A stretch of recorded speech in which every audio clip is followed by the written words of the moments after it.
Dadperfectrevenge. I was standing in my kitchen making coffee when I heard the garbage disposal running. Nothing unusual about that except it was 6:30 in the morning and my daughter-in-law Ashley wasn't supposed to be up for another hour. Then I heard something that made my blood freeze. The sound of ceramic breaking against metal blades. I rushed to the kitchen sink and hit the switch. The disposal ground to a halt. When I looked down the drain with my flashlight, I saw fragments of white porcelain mixed with coffee grounds and eggshells. But these weren't just any porcelain pieces. I recognized the delicate hand-painted roses. Ashley had just destroyed Linda's favorite coffee mug, the one my wife had bought on our 25th anniversary trip to Maine, the one she'd used every morning for the last 8 years of her life. My name is Hank Thompson. I'm 58 years old, a retired insurance claims adjuster, and that morning, I realized my daughter-in-law was systematically erasing my wife's memory from my own home. "Oh, Hank!" Ashley appeared in the doorway, wearing her bathrobe and that concerned expression she'd perfected over the past 8 months. "I'm so sorry. I was cleaning up and that old mug just slipped right out of my hands. You know how clumsy I can be in the mornings. Old mug." Linda had treasured that cup. She'd hand wash it every day, never put it in the dishwasher because she was afraid the roses would fade. And Ashley called it an old mug. "That was Linda's favorite," I said, trying to keep my voice steady. "I know, and I feel terrible about it. But Hank, you have so many coffee mugs. Maybe it's time to use some of the newer ones. Linda wouldn't want you holding on to every little thing forever." There it was again. That gentle, reasonable tone Ashley used when she wanted to convince me I was being unreasonable. Over the past 8 months, I'd heard it a lot. Ashley Martinez Thompson was 32 years old, married to my son Kevin for 3 years, and she'd been living in my house since losing her. Marketing coordinator job in Chicago. What started as a temporary arrangement had turned into something else entirely. Something that made me feel like a stranger in the home Linda and I had built together. Let me back up and explain how this whole situation started. Linda passed away 5 years ago after a 2-year battle with ovarian cancer. Those last months were brutal, but she faced everything with a strength that amazed me every day. Near the end, when the pain was bad and the medications made her confused, she'd still smile when she saw me walk into the room. "Promise me you'll be happy, Hank," she said one afternoon, about a week before she died. "Don't just exist, live." I'd promised her I would. But after 30 years of marriage, living without Linda felt like trying to breathe underwater. Everything in the house reminded me of her. The way she'd arranged the living room furniture, her books still on the nightstand, the garden she'd spent decades perfecting. Kevin, my only child, lived in Chicago with Ashley. He'd call every few weeks, visit for holidays, send pictures from their life together. Ashley seemed nice enough, polite, educated, always remembered to ask about my health. Linda used to say she felt like Ashley was studying us during their visits, taking notes. "She pays attention to everything, Hank. Almost like she's cataloging our life." I should have paid more attention to Linda's instincts. She was always good at reading people. 8 months ago, Kevin called, sounding stressed. Ashley had been laid off from her marketing job, and they were struggling with rent on their Chicago apartment. The startup where Kevin worked IT support wasn't doing well either. Could they maybe stay with me for a few months while they figured things out? What father says no to that? I had a 4-bedroom house, mostly empty since Linda died. Kevin was struggling, and Ashley needed help. Of course they could stay. That decision changed everything. The changes started small and reasonable. Ashley suggested updating the Wi-Fi password to something more secure. She reorganized the kitchen because the current setup was inefficient for cooking family meals.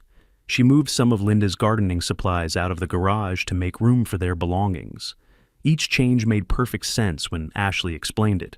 She had this way of presenting every modification as an obvious improvement, something any reasonable person would want. And she always framed it as helping me. "Hank, you shouldn't have to manage all these household details," she'd say. "Let me handle the optimization so you can focus on enjoying your retirement." By month 2, Ashley had taken over most of the household management. She set up online banking for me because paperless statements were more environmentally friendly. She changed my pharmacy to one that offered better senior discounts. She even convinced me to switch cable providers because the new company had more educational programming. Kevin went. Along with everything. Whenever I mentioned feeling overwhelmed by all the changes, he'd say, "Dad, Ashley's just trying to help. She's good at organizing things. It's what she did in marketing. But by month 3, I started noticing things that didn't sit right. My mail was being delivered to Ashley instead of me. When I asked about it, she explained she'd set up mail forwarding to help manage my correspondence more efficiently. My monthly bank statement stopped coming. Ashley said she'd switched everything to digital to reduce clutter, and she'd review them with me monthly. But somehow, we never got around to those monthly reviews. When old friends called, Ashley would often answer and take messages. "Hank's resting," she'd tell them. "Can I have him call you back?" But she rarely passed along the messages. And when I asked about them later, she'd say she'd forgotten, or the caller had said it wasn't urgent.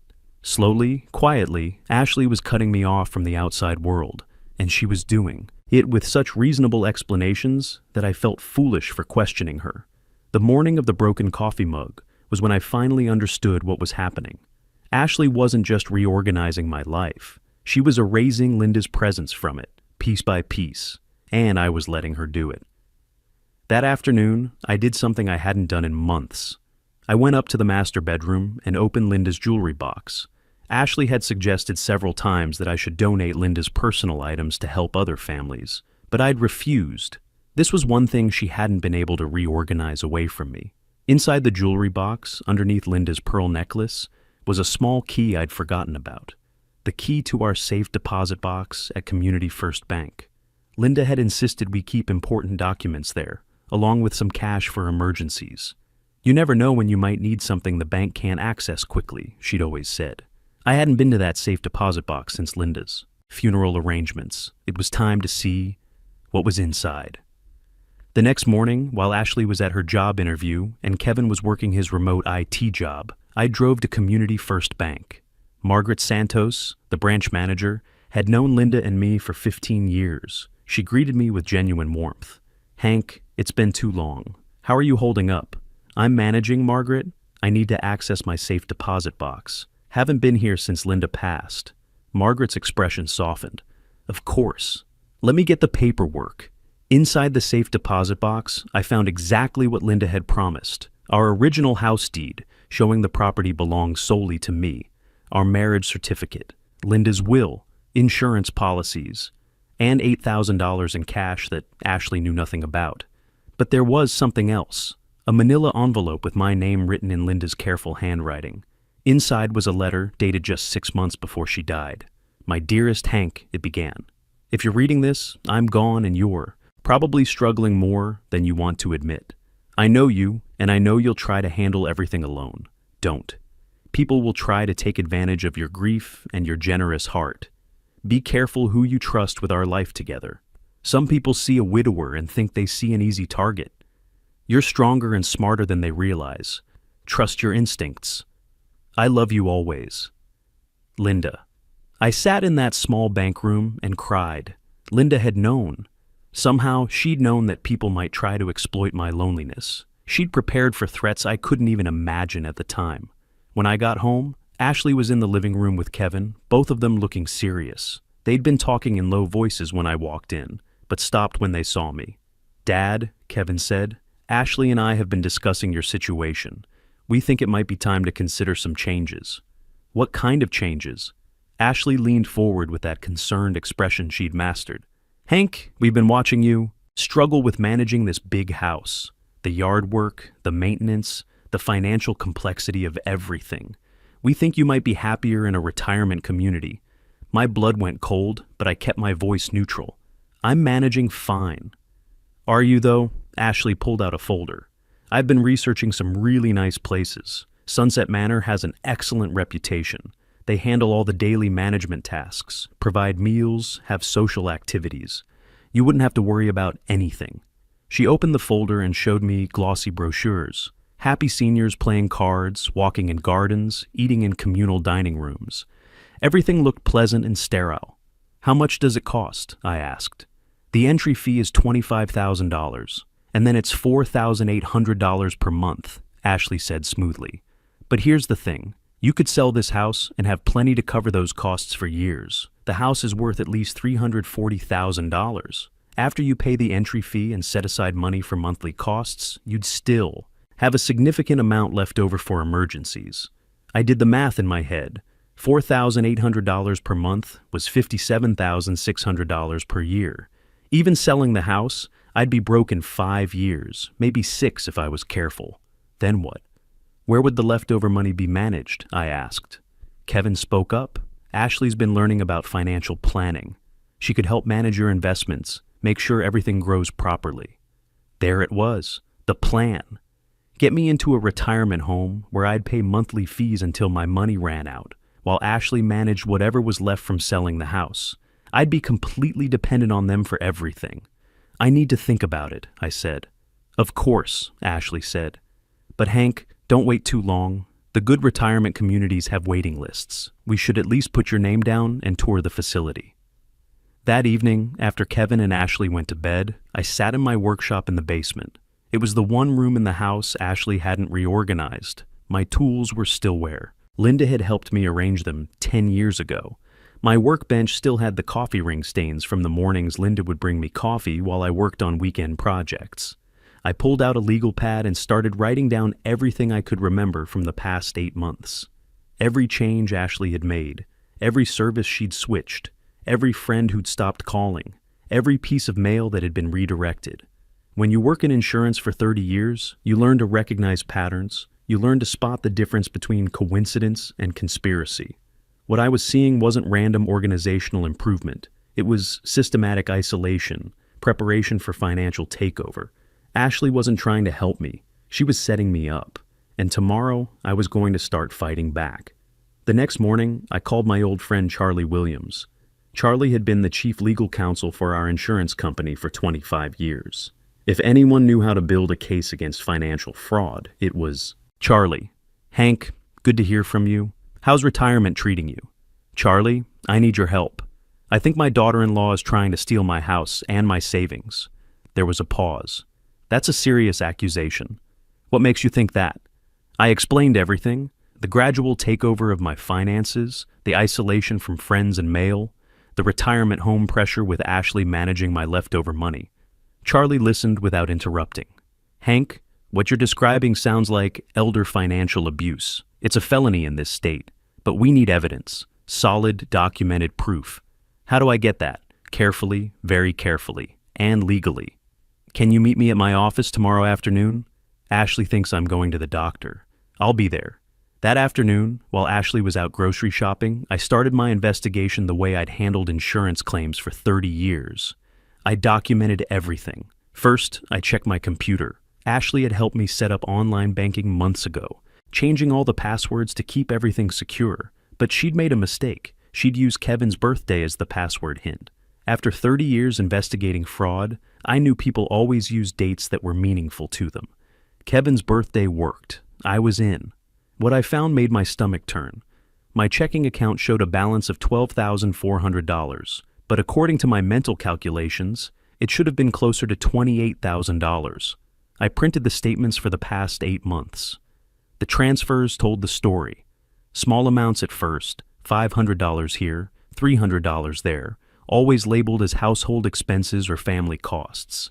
Then bigger amounts. $2,200 for home improvements, $1,800 for emergency repairs, $3,400 for family medical expenses. None of these expenses had been discussed with me. None of them were for things I'd authorized. Next, I checked my 401k account. The login information was stored in the browser history. Ashley had been thorough about accessing everything. My retirement account showed $43,200. According to my records, it should have been around $67,000. Over $23,000 had been withdrawn in the past 6 months, all labeled as hardship withdrawals for various family emergencies. I printed everything: bank statements, transfer records, withdrawal authorizations, with signatures I didn't remember making. Some of the signatures looked close to mine, but the angle was wrong. The pressure was different. Then I did something that felt like betrayal, but I had to know the truth. I went through Ashley and Kevin's room while they were both out. In Ashley's dresser drawer, underneath her clothes, I found a manila folder labeled Financial Planning. Inside were copies of my bank statements, my 401k information, and something that made my blood run cold: applications for power of attorney, legal documents that would give Ashley complete control over my finances. According to the paperwork, I was suffering from mild cognitive decline and needed assistance managing my affairs. There were also property transfer documents, papers that would add Ashley's name to my house, deed for estate planning purposes, and brochures for 3 different retirement communities, with notes in Ashley's handwriting about monthly costs and entry fees. At the bottom of the folder was a notebook with Ashley's financial calculations. She'd estimated the house value at $340,000, retirement home costs at $4,800 per month. She'd calculated exactly how long my money would last, and what would happen when it ran out. According to her notes, after selling the house and paying for 4 to 5 years of retirement home care, there would be approximately $80,000 left. Ashley had written K&A Emergency Fund next to that number, Kevin and Ashley's emergency fund, built from selling my house and spending my retirement savings on a care facility I'd never agreed to enter. I photographed everything with my phone, then put the folder back exactly where I'd found it. That evening, Ashley announced she'd scheduled a tour of Sunset Manor for the following week. Just to see what it's like, she said. No pressure? Kevin nodded enthusiastically. Dad, I think you'll really like it. Ashley says they have a workshop area where you can still do your woodworking projects. How does Ashley know what I'll like? I asked. She's never asked me what I want. Kevin looked confused. She's trying to help, Dad. We both are. Are you? Because it feels like you're trying to get rid of me. Ashley's mask slipped for just a second. Her voice got sharper. Hank, that's not fair. We've given up our life in Chicago to take care of you. We're trying to make sure you're safe and comfortable. I never asked you to give up your life in Chicago. You didn't have to ask. That's what family does. But the way she said family made it clear she didn't consider me family. I was a problem to be managed, a source of assets to be harvested. After they went to bed, I sat in my workshop and organized all the evidence I'd gathered. Bank statements showing unauthorized withdrawals, 401k records showing mysterious hardship distributions, photos of power of attorney documents I'd never signed, property transfer papers I'd never seen. I also wrote down everything I could remember about conversations with Ashley, her suggestions about donating Linda's belongings, her insistence on managing my mail and phone calls, her gradual takeover of every aspect of my daily life. When you work insurance claims, you learn that fraud always leaves a trail. People think they're being clever, but they get careless. They document things they shouldn't. They create evidence of their own crimes. Ashley had been very careless. Tomorrow, I was meeting with Charlie Williams. Together, we were going to figure out how to stop Ashley before she could complete her plan. And maybe, just maybe, I was going to save my son from making the biggest mistake of his life. Charlie Williams looked grim as he reviewed the evidence I'd brought to his office. Bank statements, 401k records, photos of the unauthorized documents, and my detailed timeline of Ashley's takeover. He spread everything across his conference table like pieces of a puzzle. Hank, this is textbook elder financial abuse, Charlie said. The gradual isolation, the unauthorized access to accounts, the forged signatures on financial documents. In this state, that's a Class B felony. We're talking about potential prison time. What about Kevin? Is he legally involved in this? Charlie studied the documents again. From what I see here, Kevin might not know the extent of what Ashley's doing. The power of attorney applications only have Ashley's signature as the requesting party. But we'll need to be careful. Once we move forward, there's no going back. I can't let her destroy Kevin's life, along with mine. Then we do this smart. We set up a controlled situation where Ashley reveals her intentions clearly with proper documentation. Are you willing to wear a recording device? 2 days later, I sat in my living room with a small digital recorder taped inside my shirt pocket. Ashley had arranged for a representative from Sunset Manor to come to the house for our informal consultation. Mrs. Patricia Morrison from Sunset Manor was a pleasant woman in her 50s who genuinely seemed to care about senior welfare. Ashley had positioned herself as my primary caregiver, speaking for me whenever Mrs. Morrison asked direct questions. Mr. Thompson, what interests you most about potentially moving to a retirement community? Mrs. Morrison asked. Before I could answer, Ashley jumped in. Hank's been struggling with the complexity of managing this large house. Haven't you, Hank? The yard work, the financial management, keeping track of appointments and medications. I don't take any medications, I said. and I manage my finances just fine. Ashley laughed gently. Hank, you've been getting confused about your accounts. Remember last week when you couldn't find your bank statements? I had to help you locate everything. Mrs. Morrison looked at me with sympathy. That's quite common, Mr. Thompson. Many seniors find financial management becomes overwhelming. Actually, I said, I'd like to review my current financial situation with Mrs. Morrison. Could you bring me my latest bank statements, Ashley? Ashley hesitated for just a moment. Of course. But, Hank, we've already reviewed everything. Your retirement savings are sufficient for Sunset Manor's programs. I'd like to see the specific numbers.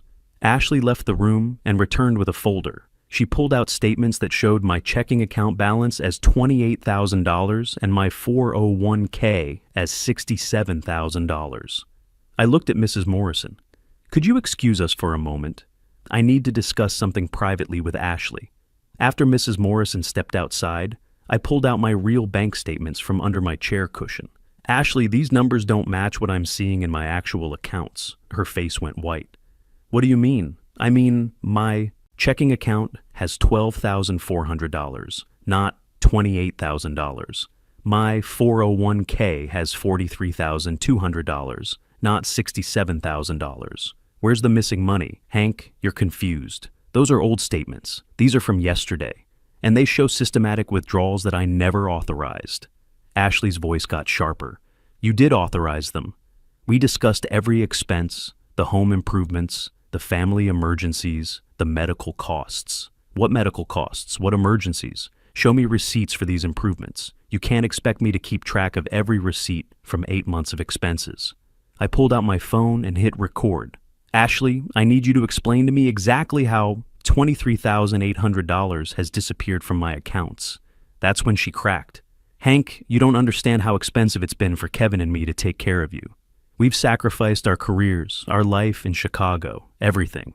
That money went to supporting this household, keeping you safe and comfortable.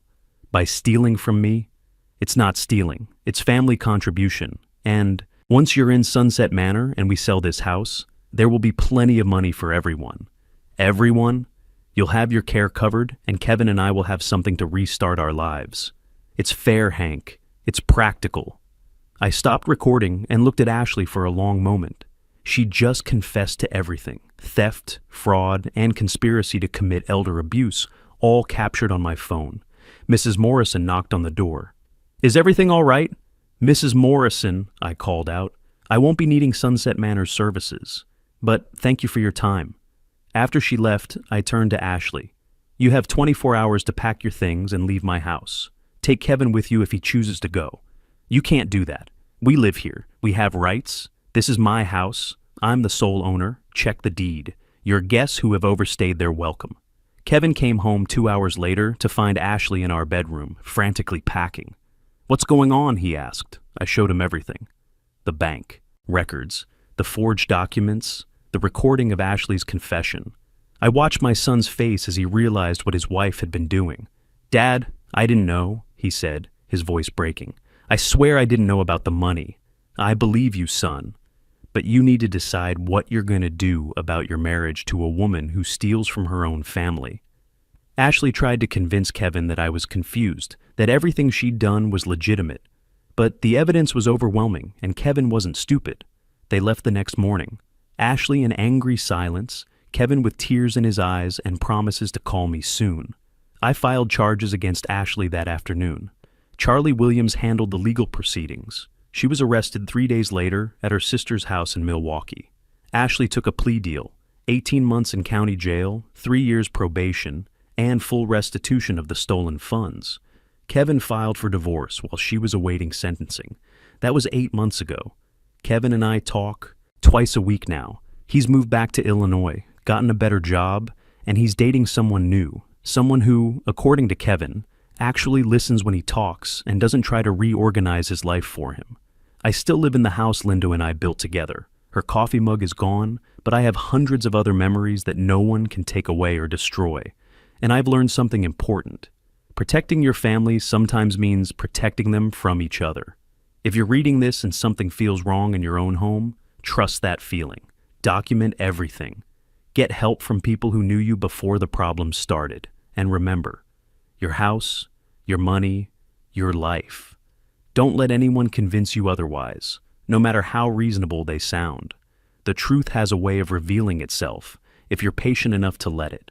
Sometimes the people who claim to love you the most are the ones positioning themselves to take everything you've worked for. Trust your instincts. When something feels wrong, even if everyone around you says you're being paranoid, the greatest revenge isn't anger or violence. It's using your experience and knowledge to expose the truth, protect what matters most, and teach others that dignity and self-respect are never too late to reclaim.